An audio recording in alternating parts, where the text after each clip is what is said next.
Welcome to Microchip's briefing. The content of the briefing includes: Stockpickers hold out hope that the tide is turning in their favor. Startup Nation is tested as Israel's reservists leave their desks. TD Ameritrade's Investor Movement Index showing a rotation from investors. The upshot of Microsoft's Activision deal: big tech can get even bigger. China's chip imports fall 15% in first 9 months of 2023. Stockpickers hold out hope that the tide is turning in their favor. Financial Times. Stockpickers are optimistic about the future as interest rates rise and inflation increases, potentially causing high-flying stocks to stumble. The era of low interest rates and low inflation made life difficult for active fund managers, who struggled to generate alpha in a market where passive index tracking funds thrived. However, the shift to higher rates and debt repayment could lead to corporate defaults or failures, creating opportunities for stockpickers who have done their homework. Active management is seen as a way to avoid risky stocks and focus on companies with durable earnings and low debt burdens. Startup Nation is tested as Israel's reservists leave their desks. New York Times. The recent war in Gaza has severely impacted the Israeli startup community. Israel has imposed one of the biggest military mobilizations in its history, with around 360,000 reservists called up for duty, and the tech sector has been particularly hard hit. Startups are likely to face a high proportion of the call-up, given their younger workforces. Major global companies, particularly in the tech sector, also have significant numbers of employees in the country. TD Ameritrade's Investor Movement Index showing a rotation from investors. Yahoo! The TD Ameritrade Investor Movement Index, IMX, decreased to 5.64 in September, down 1.05% from August, according to Charles Schwab Director of Trading and Education Joe Mazzola. The IMX revealed a rotation away from economically sensitive areas and into more defensive investments. The report also showed that investors were selective in their purchases, focusing on specific names such as Apple and Nvidia. The upshot of Microsoft's Activision deal: big tech can get even bigger. New York Times. Microsoft has successfully completed its $69 billion acquisition of video game publisher Activision Blizzard, after overcoming a federal government challenge. The move has ramifications for the wider tech industry, particularly as it followed a series of failed challenges to mergers by the Federal Trade Commission and the Justice Department, both of which have also sued tech giants for breaking anti-monopoly laws. Tech companies have frequently sought to expand and protect their empires by diversifying into new business lines. Most of the 24 deals worth over $1 billion completed by the major tech firms between 2013 and mid-2021 were vertical transactions. The sealing of the Microsoft Activision deal has therefore confirmed that vertical transactions are generally not anti-competitive and can proceed with minimal disruption. The FTC has stated that it will continue its challenge to the Microsoft Activision deal despite its closure, describing the acquisition as a threat to competition. The Justice Department declined to comment on the matter. China's chip imports fall 15% in first 9 months of 2023. South China Morning Post. China's semiconductor imports have dropped 14.6% year-on-year in the first 9 months of 2023, as the country prepares for new U.S. tech export controls. The number of integrated circuits imported from January to September fell to 355.9 billion units, down from 416.7 billion in the same period last year. The total value of IC imports in the past 3 quarters fell 19.8% year-on-year to $252.9 billion. The decline in imports reflects the challenges faced by Chinese tech firms as they continue to pursue development projects amid export restrictions imposed by the US and its allies. All hands on deck.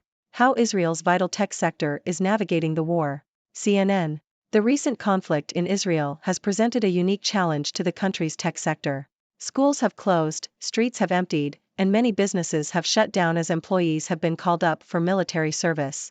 Tech companies have been able to continue operating due to their experience with armed conflict and the work-from-home capabilities adopted during the pandemic. However, certain activities vital to the tech ecosystem such as conferences, fundraising, and deal-making have been disrupted. Despite this, the sector is expected to rebound, with investors pledging their support and tech companies rallying to the war effort. Japan's Kioxia and Western Digital's chip arm in merger talks. Nikkei Asia. U.S. chipmaker Western Digital is reportedly finalizing plans to separate its semiconductor business and integrate it with Japan's Kioxia Holdings. The move is aimed at boosting competitiveness amid deteriorating memory market conditions. Western Digital is working with financial institutions to finalize loan terms and conditions, but must also settle with South Korean chipmaker SK Hynix, which is an indirect shareholder of Kioxia and is said to oppose the deal. Once these obstacles are cleared, a basic agreement could be reached by the end of October. TSMC seeks permanent U.S. approval to supply China chip plant.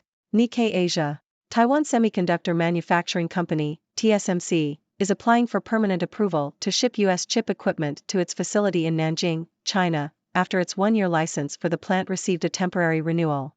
TSMC is the world's largest chip maker and said it did not need to apply for a validated end-user (VEU) license in the past. The Bureau of Industry and Security, BIS, under the U.S. Department of Commerce, is now recommending that TSMC apply for a VEU license for its Nanjing plant, which makes 12 nanometers and 16 nanometers chips.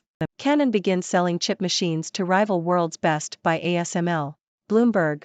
Canon Incorporated has started selling its nanoimprint semiconductor manufacturing systems, positioning the technology as a simpler and more attainable alternative to the leading-edge tools used today.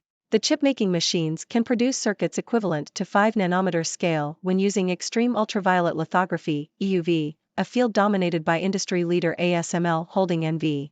Canon expects its device to reach next-generation 2 nanometers production with further advancements.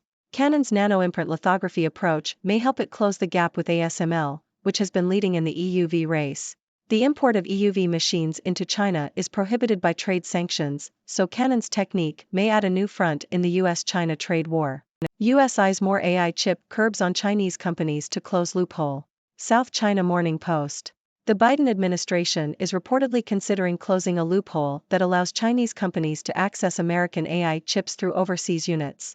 Last year, the US imposed restrictions on shipments of AI chips and chip-making tools to China, but left overseas subsidiaries of Chinese companies with unfettered access to the same semiconductors. The loophole has allowed Chinese firms to purchase the chips from vendors in Shenzhen. Closing the loophole is part of the US government's efforts to cut China off from top AI technology, but experts say it is difficult to police these transactions and access to chips located at foreign subsidiaries remotely is legal. Ladies and gentlemen, it's your friendly neighborhood 6 doctor here, bringing you the latest news from the 6 degrees world. Let's dive right in. First up, we have some good news for all you stock pickers out there. As interest rates rise and inflation picks up, there's hope that high-flying stocks could stumble. This shift could create opportunities for active fund managers who have done their homework and focused on companies with durable earnings and low debt burdens.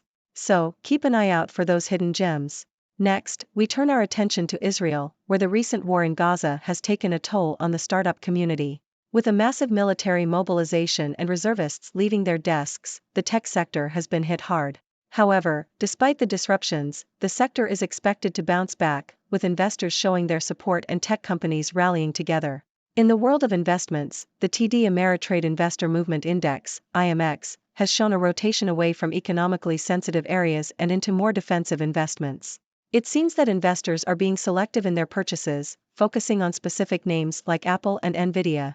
So, if you're looking to invest, make sure you do your research and choose wisely. Now, let's talk about Microsoft's big acquisition of video game publisher Activision Blizzard. This move not only solidifies Microsoft's position in the tech industry but also sends a message to other tech giants that they can get even bigger through mergers and acquisitions. And despite the Federal Trade Commission's challenge to the deal, vertical transactions like this one are generally seen as non-anti-competitive. So, expect more big deals in the future. Shifting our focus to China, semiconductor imports have dropped significantly as the country prepares for new U.S. tech export controls. Chinese tech firms are facing challenges as they continue to pursue development projects amid export restrictions imposed by the U.S. and its allies. It's a tough situation, but Chinese companies are resourceful and resilient. They'll find a way to navigate through these obstacles.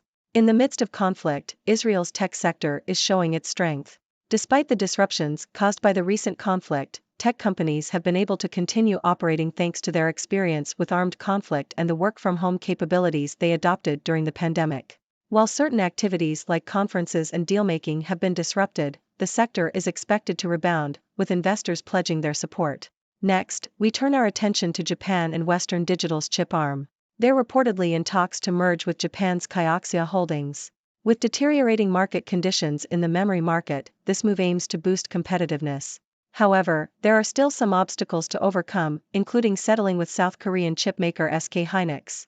Once these hurdles are cleared, we could see a deal by the end of October. In Taiwan, TSMC, the world's largest chip maker, is seeking permanent approval to ship US chip equipment to its facility in China. While they've received a temporary renewal, applying for a validated end-user (VEU) license is now recommended. It's a sign of the times as countries tighten export controls and tech companies navigate through complex geopolitical landscapes.